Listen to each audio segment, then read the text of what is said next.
Hello everyone, in this video I am going to explain the NeutrinoJS framework source code. As you already know, NeutrinoJS has several modules or several code bases. For example, we have the main framework source code which is written in C++, and we have NeutrinoJS client library which is written in TypeScript, and we have the CLI implementation also which is written in Node.js, and we have several templates also. As you already know, we have minimal template and we have zero template, and we recently created the template for React.js as well.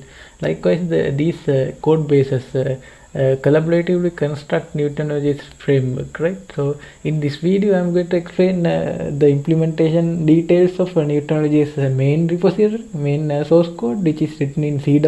So the goal of this video is to go through the source code and explain the important parts of the source code. So if you are going to contribute NeutrinoJS main repository, this video will be helpful, because in this video I am going to explain each important part of the NeutrinoJS framework, and I am going to explain some coding patterns we use, and how everything is getting connected to construct the NeutrinoJS framework.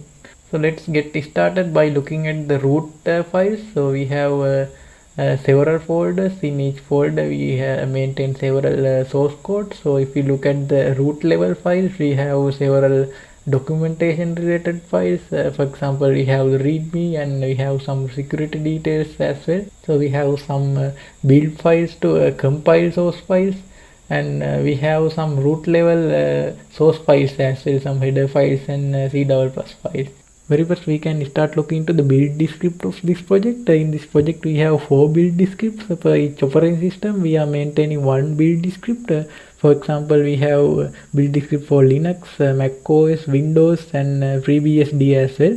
We are not currently using any kind of build automation tool like Make, because if we add build automation tool, we thought that it will complicate the project, because this is a not very large project. So right now we are using some simple build scripts to generate binaries for each platform, right?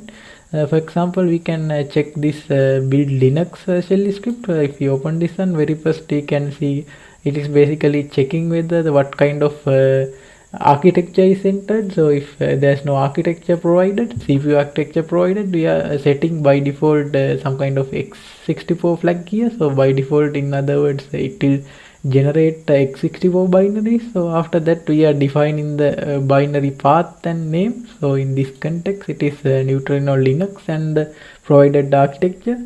So for example, if we are trying to trigger this one without any kind of parameters, so it will trigger NeutrinoJS x64 binary and will produce Neutrino Linux x64 binary at the end in this bin directory.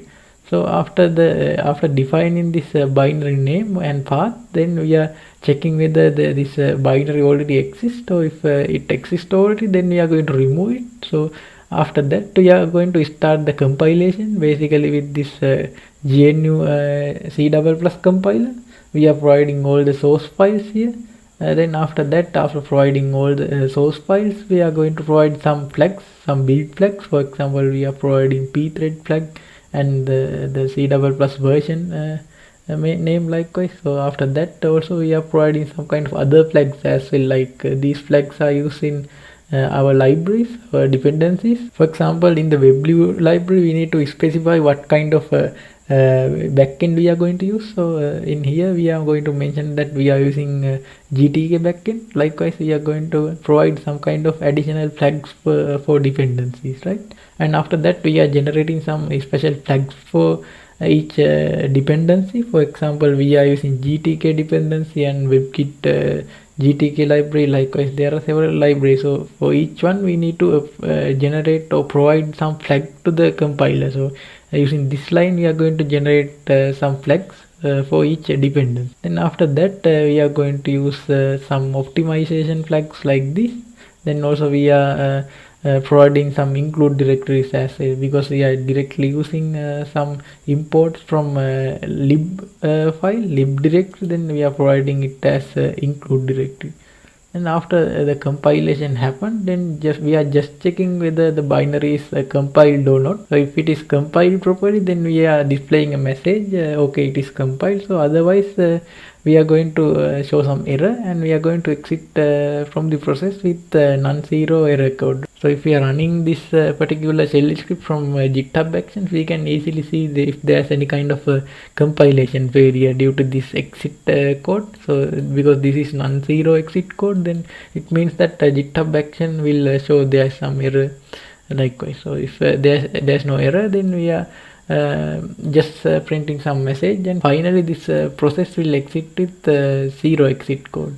Likewise, for each operating system or platform, we are maintaining one build script. This is for Mac OS. There are several differences. For example, these flags are different, and if we check the Windows build script, then we are finding the Visual Studio compiler locations, C++ compiler locations. Also we are using some different flags, because in the Visual C compiler in Windows we have different flags.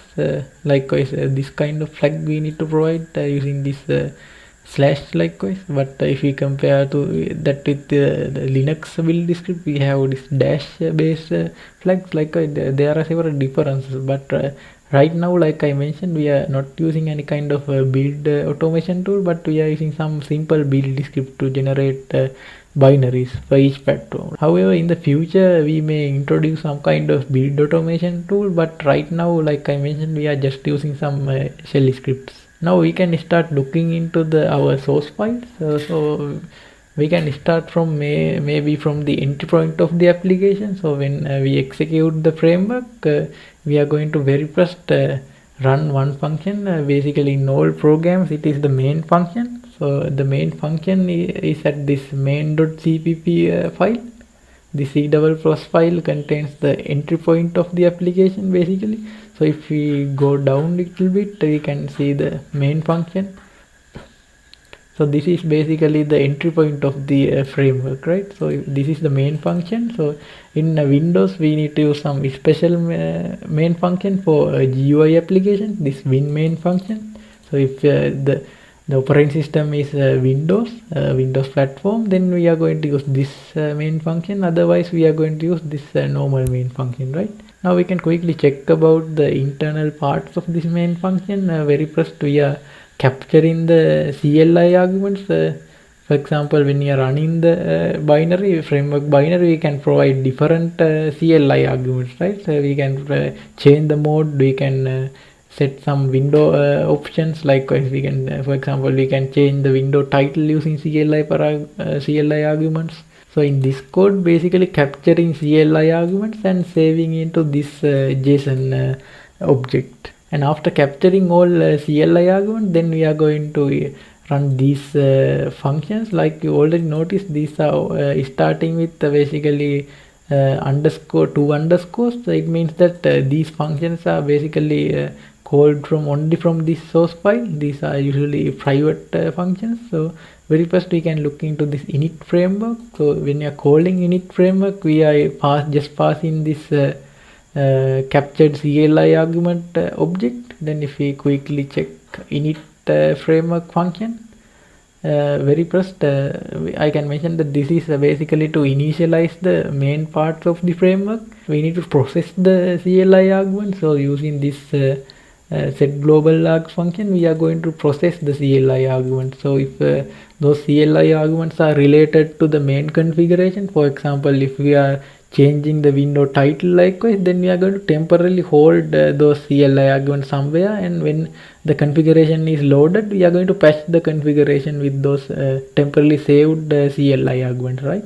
Then maybe when I check this settings module, I can explain that thing further. So right now I am going to discuss about the next function. So next we are initializing resources.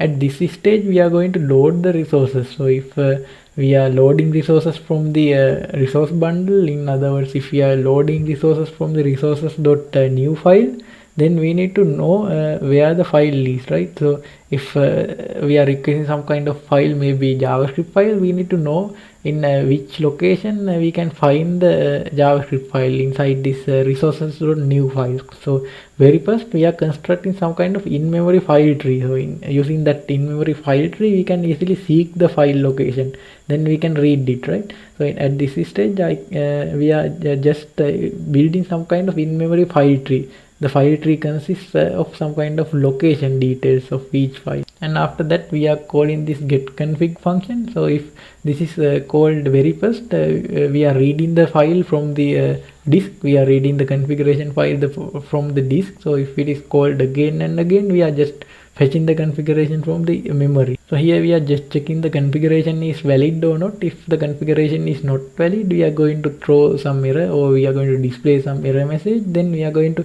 exit from the process, right?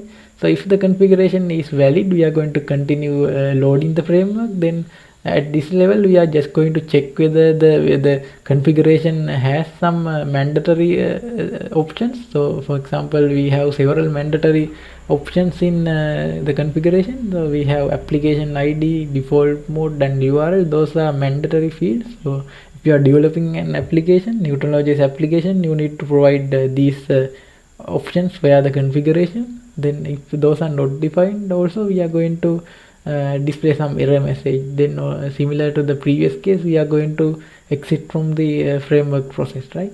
Then if there are no any issues and all the required or mandatory fields are defined, then we are going to continue execution. Then we are going to generate the authentication token. Maybe I can explain about the authentication and authorization when you are discussing with this authentication module, but right now at this level we are just generating the authentication token, right? And after that we are going to load the permission definitions. Like you already know, we have native block list and native allow list permission control mechanism. So using those things we can control API permissions. So at this level we are just checking and loading the permission definitions. Basically it loads native allow list and native block list into some kind of in-memory object. So that's about the main initialization process. We can check the next function. In the next function we are going to just start the NeutrinoJS server. If you check this function further, if we check the function further, we can see that it basically starts the NeutrinoJS server using new server init function. So this NeutrinoJS server initialization process will only happen if the enable server option is set to true, right? So this is about basically the server startup. We are going to start the WebSocket server. At this level we are running the WebSocket server, and also we are starting the resource server. There are two kind of protocols we are using. We are using WebSocket protocol for handling native requests. Then after that we are using HTTP, normal HTTP server protocol for handling resource loading requests. So those things will be initialized at this point, right? We can check the next function. In the next function we are just configuring the logger. Like you already know, we have some internal logger triggered via the debug block API method. So using this function we are going to configure the logger, because there are several logger related settings in the configuration. For example, we have enable log to file, enable logging like configurations. So according to these configurations we are just configuring the logger. We are using some third-party library for that. Maybe when I explain about third-party libraries, I will mention more details about our logger library. So at this point we are just configuring the logger according to the configuration definitions, right? We can check the next function. So after configuring the logger, we are going to initialize some extra things. In this function we are going to do two main things. The first thing is that if the configuration said to extract or export authentication details, then we are going to export the authentication details into file. So it is handled by this function code. So next we are going to initialize extensions. So if the extensions are enabled, then we are going to initialize extensions using this function code, right? Now we can check further about our function call list. Then finally we are starting the application. So at this level we initialize the framework. So we started the server, configured the logger and I started extensions also, and now we are going to start the application. So if we check the function, the startup process can vary depending on the current mode. So if the browser mode is used, then we are going to open the current URL with the default browser using this OS open function. Then after calling this function, we are going to wait forever until the process has been closed, right? Then after that, if it is the window mode is used, then we are going to start a native window instance using this init function in the window namespace. Then for the cloud mode, we are just going to print some message with the current navigation URL. Then after that, we are going to wait similar to the browser mode, right? Then finally we can check about the Chrome mode. So this is a kind of a mode which is recently added to the framework. So if the Chrome mode is the current mode, then we are going to initialize a Chrome instance. Then similar to the other two modes like cloud and browser, then we are going to wait until the Chrome process has been closed. So that's about the main entry point of the application, which is this main C++ file. Then now I can start looking into the other source files. First I can explain maybe the settings file. This module is basically responsible for handling things related to the application configuration.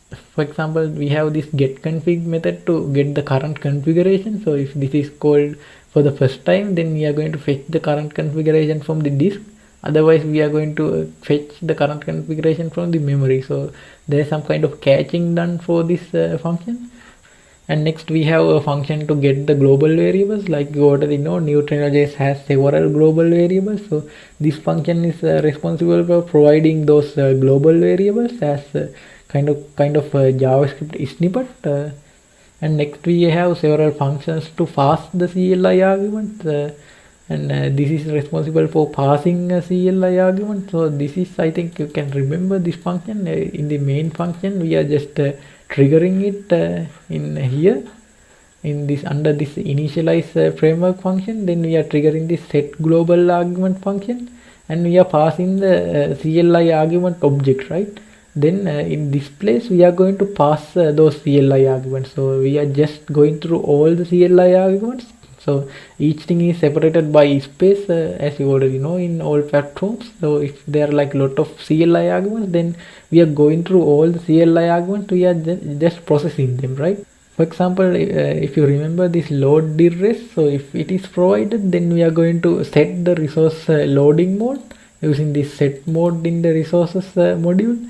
Likewise, there are several things related to the CLI argument, right? So if the path CLI argument is provided, then we are going to set the application path using this CLI argument's value. Likewise, these things are related with CLI argument parsing, right? And after that we have several setters. We have a method to set the mode, and we have a method to set the port as well. Likewise, these are several simple setters to set the mode and set the port likewise. And next also we have some CLI argument parsing related definitions. So for example, if the mode is provided, mode CLI argument is provided, the mode has some kind of mapping configuration property. It is mapping to this default mode property. So these things are defined here. So each CLI argument is defined here, and some kind of matching or mapping configuration property also displayed here. So that's how we mapped one CLI argument into the configuration property. So we can check another example. If we check this window title, for example, if someone provides this CLI argument with the value, if we provide dash dash window dash title and equal some kind of string, then we are going to use this definition to map and update the title, right? So if we check the configuration, we can quickly check the configuration. This sample app configuration is here. So if we check modes, and under the modes we have window. So under the window we have title. So that definition is here, right? So if we provide this CLI argument and some value, then we are going to get the value from here, from the CLI argument object. Then we are going to replace this string, right? So this is string, so we are going to replace it with the provided value, right? So likewise we defined all the things here, all the CLI arguments and all the mapping configuration properties are displayed here. So there are several things that doesn't map with configuration, right? So those are already processed in here. For example, this path doesn't have some kind of mapping configuration property, right? So this path is not defined inside the configuration. So we need to process this explicitly, right? So this processing is done here. Likewise, for each special CLI arguments are processed in here. So if there is some kind of mapping configuration property, those things are defined here, right? So next we can check another module. Maybe we can check the resources module. This resources module is responsible for handling NeutrinoJS application bundle. So if we check the framework startup code to this init framework function, then inside this init framework function we are just triggering this resources init function. So if we check the resources init function, we can check further about the resources module. So in the resources module we have this init function. If we check here, we can see this init function. So if this is called and the resource moved is directory, in other words the resources are loaded from the directory directly, then we are not going to do anything. We are just exiting this function. Then after that, if the resources are loaded from the resources.new file, then we are going to continue execution and we are going to construct a file tree, right? So this file tree is very important part of this resources module. So if the application resources are loaded from resources.new resource file, then we are going to construct a special file tree, right?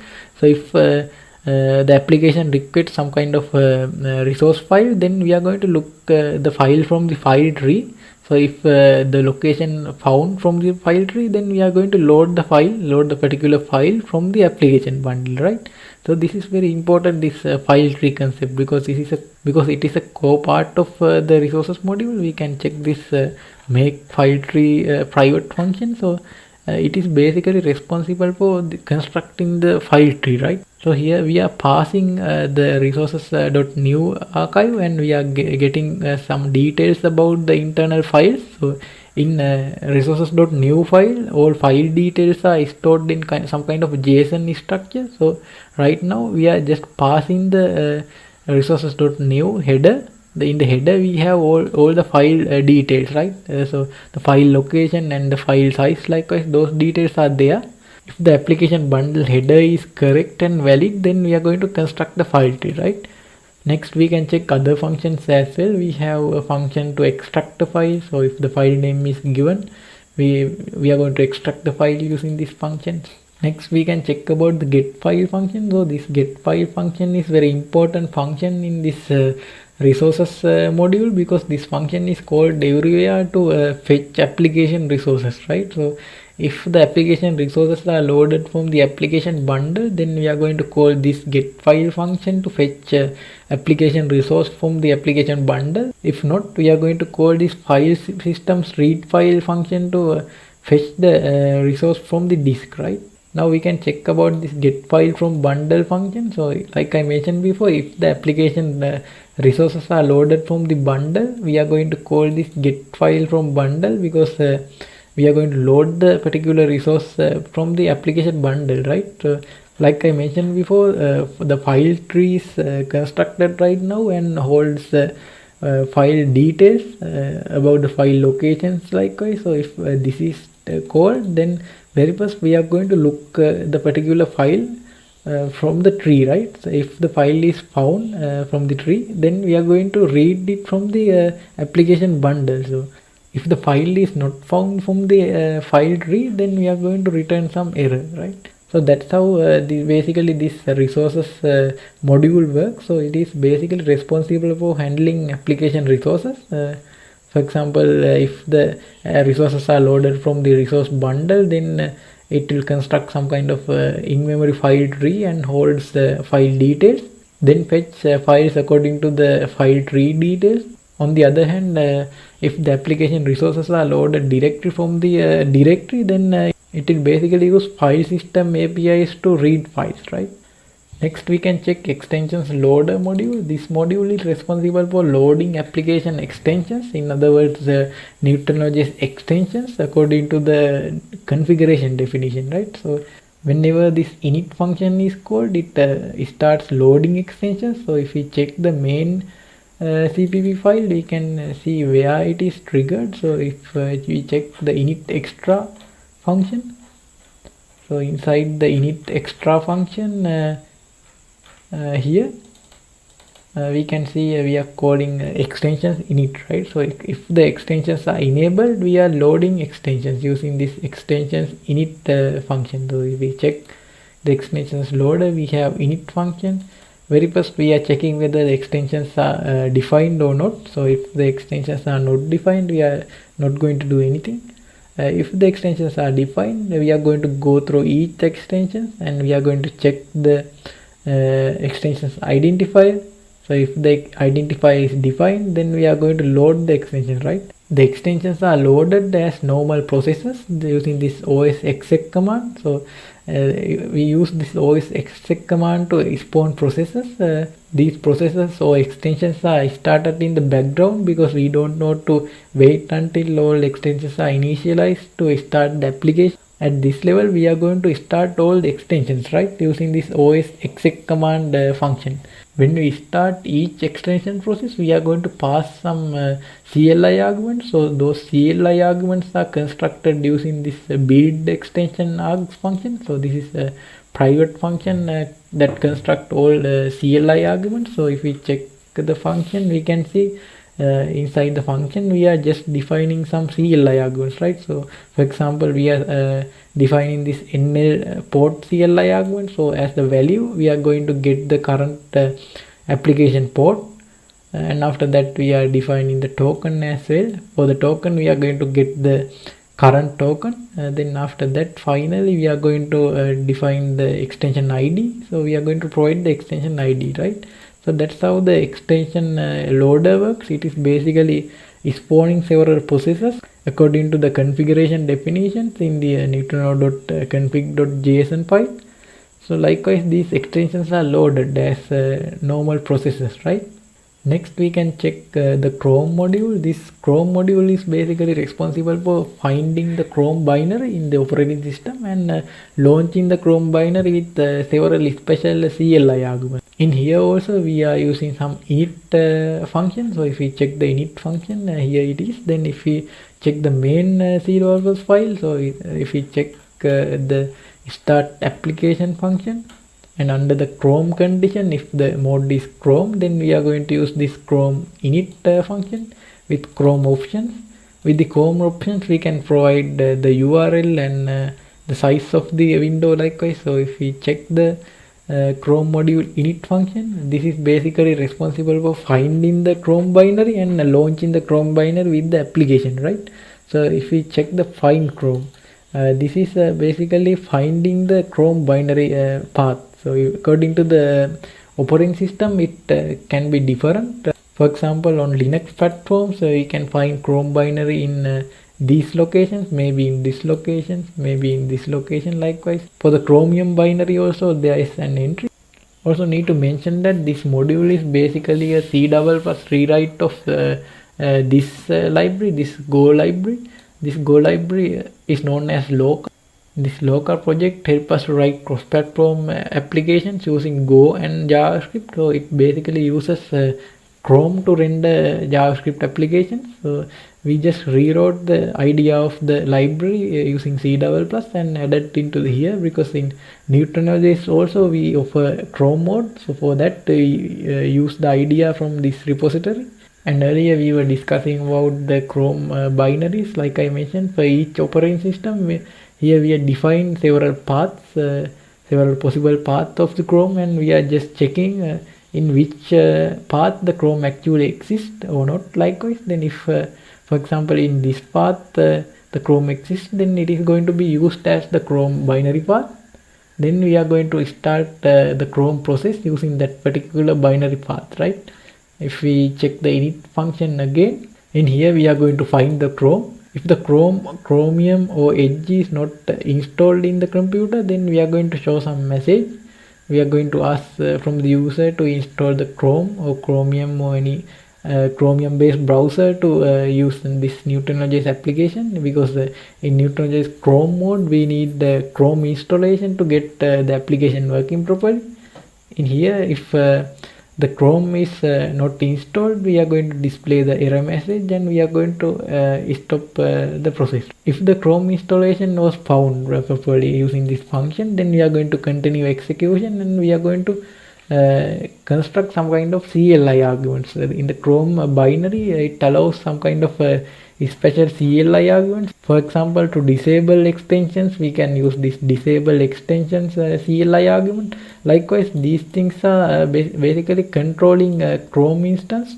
So basically we are using this Chrome CLI switches to configure Chrome instance to properly execute NeutrinoJS application. So if we check the init function again, using this get default Chrome marks, we are getting these CLI switches, default CLI switches, and we are constructing a string of all CLI arguments, and we are setting some dynamic CLI argument as well. For example, we are using this user data directory CLI argument. For that, we are providing the current application path, in other words the NL path.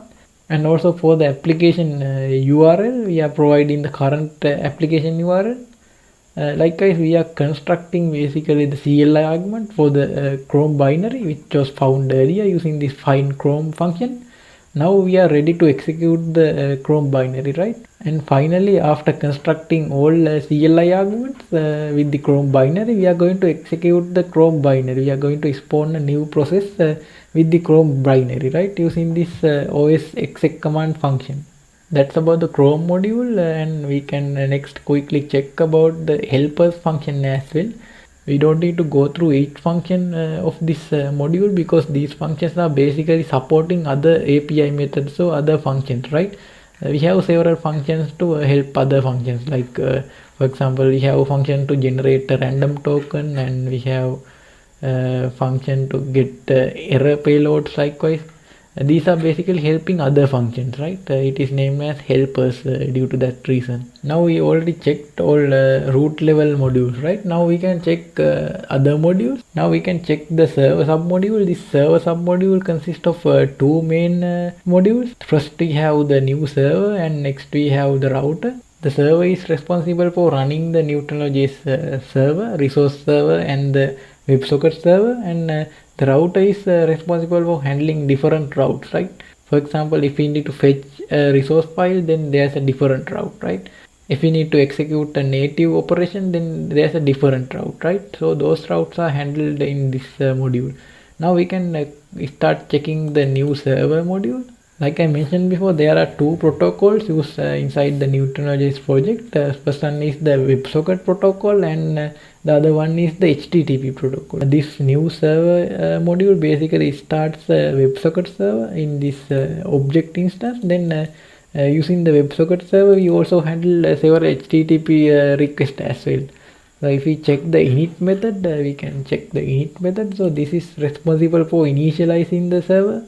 So very first we are going to check the port. According to the port, we are going to set up the server. Now we are initiating a WebSocket server. After initializing the WebSocket server instance, we are setting up several handlers. For example, we are setting this HTTP handler to handle HTTP requests and to provide HTTP responses. Also, we have this open handler to handle WebSocket connection initializations. Likewise, there are different handlers, and each handler is separated into different functions. For example, if we check the HTTP handler callback, we basically call this handle HTTP function. If we check it further, so if there's some kind of HTTP request going on, we are going to handle it using this particular function. Basically, these HTTP requests are coming from the resource request. For example, if the application requested the JavaScript source file, then we are going to find the JavaScript source file resource path using this get resource function. Then by combining with the document root also, we are going to construct the file name path. Then if we know the file name path, then we are going to call this router serve function to fetch the resource. So after fetching the resource, then we are going to serve it with the correct content type to the application, right? Likewise, each handler has a separate function. We have a function to handle new WebSocket connections as well. If there's a new WebSocket connection, and then we are going to check whether the connection is coming from extension or not. If it is coming from an extension, then we are going to dispatch some extension related events. Likewise, this function is going to handle new WebSocket connections. If a particular WebSocket connection has been disconnected, then we are going to handle that particular incident using this handle disconnect function. Similar to the handle connect function, we are going to handle it according to the connection type, right? For example, if the connection type is extension, then we are going to do stuff according to the extension type. And finally, we have handle validate as well. So this is responsible for handling WebSocket connection validations. Apart from these server handlers, we have several functions to communicate with each client. We have a broadcast function, we have send to extension function. Likewise, we have several WebSocket related functions here. I think we haven't discussed the message handler. This is the most important part of this module. This handle message is basically for handling particular WebSocket message. Every native operation call basically comes as a WebSocket message. So here we are processing each native call, native message, and we are executing relevant native operation using this handle message function, right? This handle message function handles each WebSocket message. If we check the inside code of this handle message, we can see very first it is going to pass the message, pass the raw message, then it is going to construct a JSON object using the WebSocket message after the parsing process. Next, it is going to call this execute native method function to execute particular native method defined in the particular WebSocket message, and using this function we are going to get the output as well, right? Then we are going to provide this output back to the client using this server send method. Since we discussed about this execute native method, we can start looking into the router module as well. We can first look into this execute native method. The router module typically define different flows of the application request. For example, this one is one flow. If we need to execute a native method, then we need to call this one. That's a different flow. If we need to fetch a application resource, then it's a kind of different flow. If we check the router module, we can check all those functions. So this is the execute native method function which is responsible for executing native operations. So for example, maybe I can explain this function by example. Assume that in the front end of the application you triggered app.getConfig function. Maybe I can explain this particular function by getting an example. Assume that in the application level you are going to trigger app.getConfig. So if we trigger the app.getConfig, the very first the client library is going to call the framework using a WebSocket connection and send a native message. So if we check the new server module, we have message ID, we have method identifier as well, we have access token, and finally we have relevant data related to the particular message. In the example I mentioned, we are going to call the app.getConfig. So this method will be app.getConfig. There will be no data because app.getConfig doesn't typically accept any kind of parameters. So we are going to get some data using app.getConfig, right? So here we are going to call this execute native method with the payload. If we check the router here, now at this level we have all details inside this struct. So if we check the struct, we can see here the struct definition. We have the ID, method in the example we used app.getConfig, right? So here we can continue again. Now we have required things to execute the native method, right? There are several checks. First it is going to verify the token, then it is going to check the API access, and using this method it is going to check the native allow list and native block list as well. Now here we are maintaining a method map. In the left side we have the method identifier, and in the right side we have a pointer to that particular function, right? In the example we were discussing about app.getConfig, so here is the app.getConfig entry. If we check this section further, we can find at some point we are going to call the particular native method, right? In this case we were checking about app.getConfig, so we are going to call this app.getConfig function reference. Here we can see the app.getConfig function reference. It is defined under the app module and under the controllers namespace. We can discuss about those things further later, but right now note that here we are going to call it directly, right? Here, and we are going to fetch the output into API output variable. So if we check the type of the API output variable, we can see it is JSON, right? Now we already know that this native method should return JSON, right? So if we check app.getConfig, now we can start checking into the API submodule as well. If you open this folder, we can see all the native API related source code. You were checking about app.getConfig, right? Now we can open app directory. Here we have one header file and source file as well. In the header file, as you already know, it defines all the functions. Here is the definition of the app.getConfig function. GetConfig function is there. So if we check the implementation, here is the implementation of the getConfig function. Here, like I mentioned before, it is going to return JSON, right? So if you are going to implement a new native method, note that you need to return JSON, right? You need to accept JSON as well. Here we can write any logic related to the particular native method, right? In this example, we were just talking about the getConfig native method. Here we are just returning it, right? We are getting the current configuration from the settings module and we are just returning, right? All other native APIs follow the same structure and same pattern. If we check the clipboard native API, we can see it follows the same pattern. It returns JSON and accepts JSON, right? These things are following the same pattern. If you are going to add a new module, you can just copy one existing module and you can just rename, right? Because those are following the same pattern. Now we can quickly check the Auth directory as well. So this directory consists of several modules related to the authentication and authorization. This Auth basic module related to authentication, it generates application token that gives native feature access to the client. And on the other hand, we have this permission module as well. It is going to handle authorization related things. This permission module typically checks each native message and verifies whether the particular native message can be executed according to the configuration.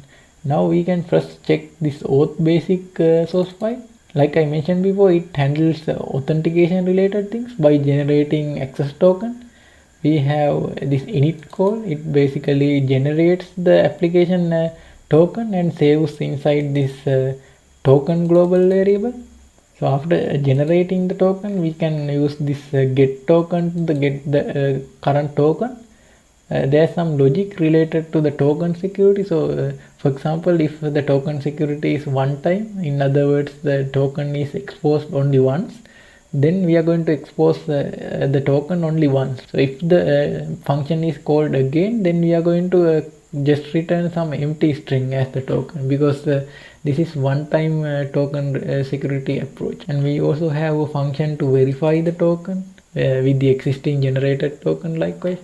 And we have function to export authentication details to the outside world, because if you are loading a NeutrinoJS process as a child process of another main process, then you need the authentication details to connect with the NeutrinoJS application. Then using this function, we are going to export some authentication details into this auth info JSON file. Like I mentioned, this auth basic module consists of several authentication related implementations.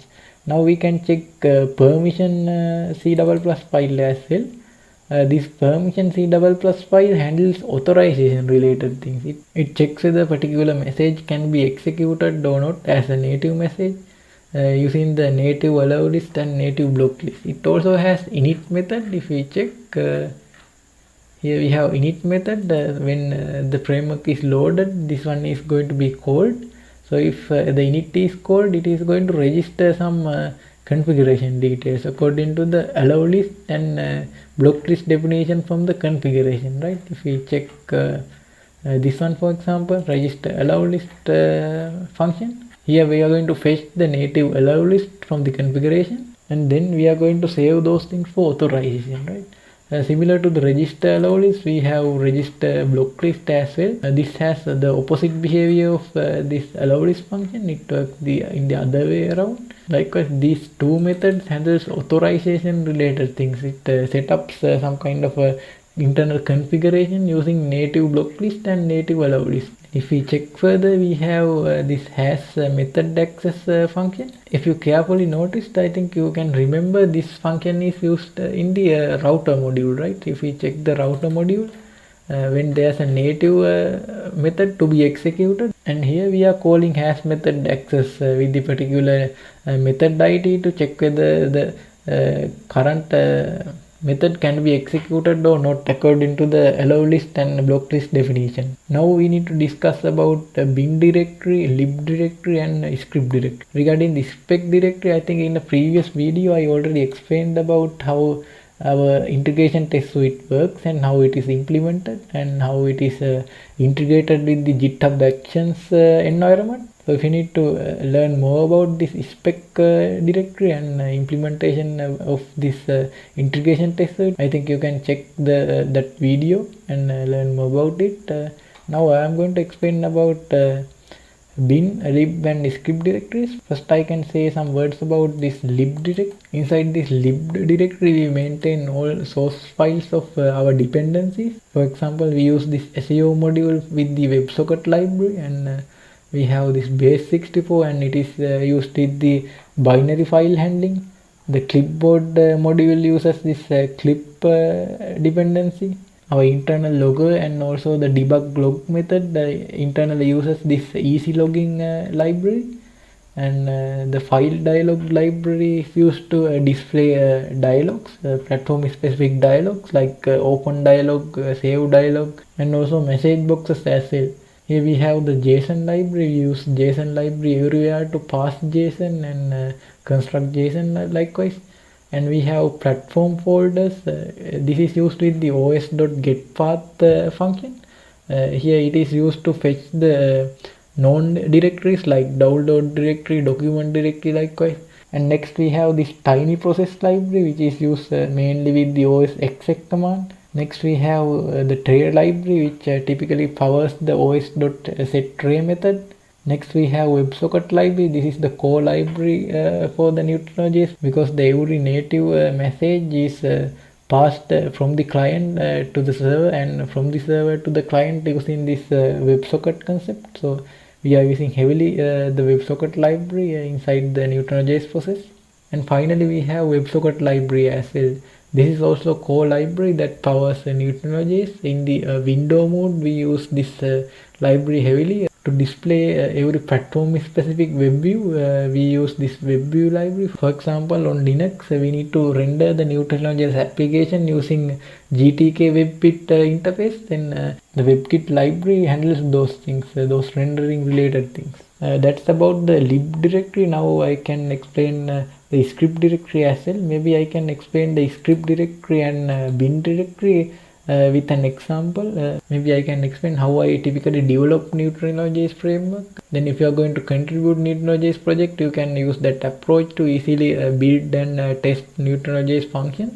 Now I open the NeutrinoJS project directory with the terminal. Now I am going to compile NeutrinoJS project. So according to the platform you are using, you can trigger that shell script. For example, currently I am using Linux, so I can trigger build Linux shell script. Now I can trigger the shell script like this. I can enter build Linux.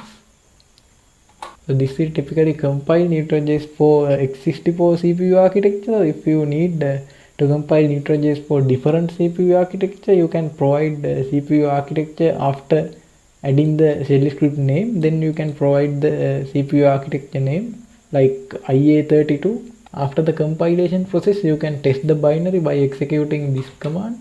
You can enter slash and bin, then NeutrinoJS binary name. In this case I'm on Linux, so Neutrino Linux, and the CPU architecture, which is in this case x64. Inside this bin directory we have a sample NeutrinoJS application to test the framework during the development process. So if we open the bin directory, we can see a sample application, right? So this is a sample application.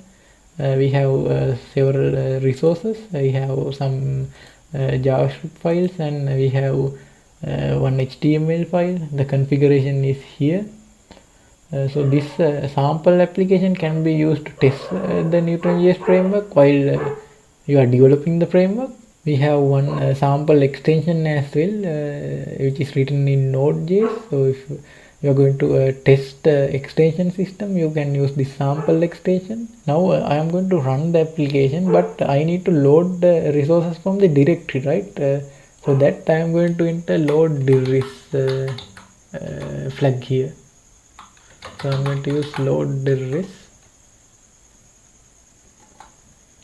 So it will open the application by loading resources from the directory, right? So if we check init mode, I can see that the resources are loaded from the direct. Assume that you need to load resources from the bundle, and then you need to check the resources loader module.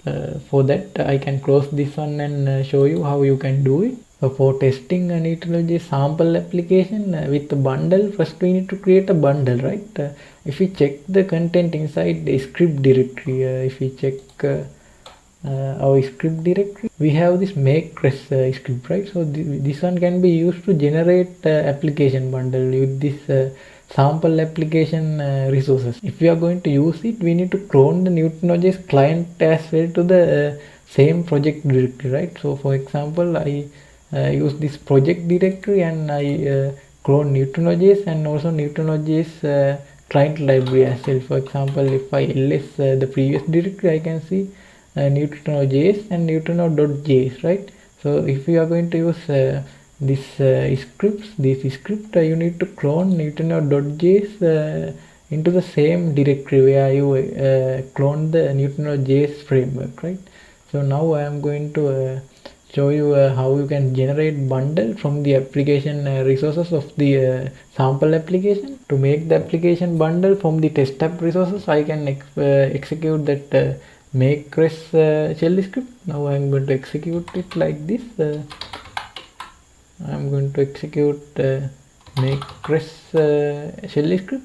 So if I execute this one, it is going to build the client library, and it is going to update the application resources.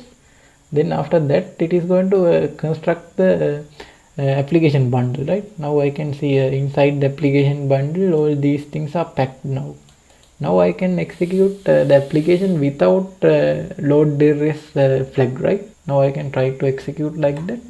I can execute the same binary but without this load dirres flag, right?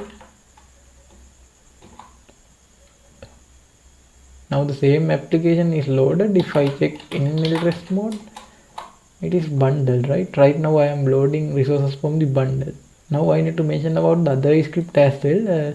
There was another script, right? If we check the content of the script directory, we have this make_res shell script, and we have other shell script, this update client shell script. So if you are modifying the client library and if you need to test it with the framework, you can use this shell script to build and update the client library of the sample application, right? Maybe I can show you how you can do it. Like you executed the make_res shell script, you can execute this update client shell script as well. Now I am going to execute it. So this can be executed once you modify the client library. If you did the modification to the client library, then you can execute this update client shell script to update the test applications client library, right? By building the TypeScript source code. Now I can show you how you can do that. You can execute the shell script like the previous one. You can execute a script update client. So if I execute this one, it will basically build the TypeScript project. Then it is going to update test applications client library, right? If we check the folder, I can show you the test applications client library. So this is the test applications client library, right? It is going to build the client library project, then it is going to update the this client library. Then if you did some modifications there, then it will reflect here, right? Then you can test with the test application. Now you know how you can develop NeutrinoJS framework locally by using scripts inside the scripts directory, and by using the build script as well. These days I am planning to add more details about project architecture into the documentation, and also some details about the security aspects as well. Then you can learn more about NeutrinoJS internals, and you can learn how all things are getting connected to construct the NeutrinoJS framework.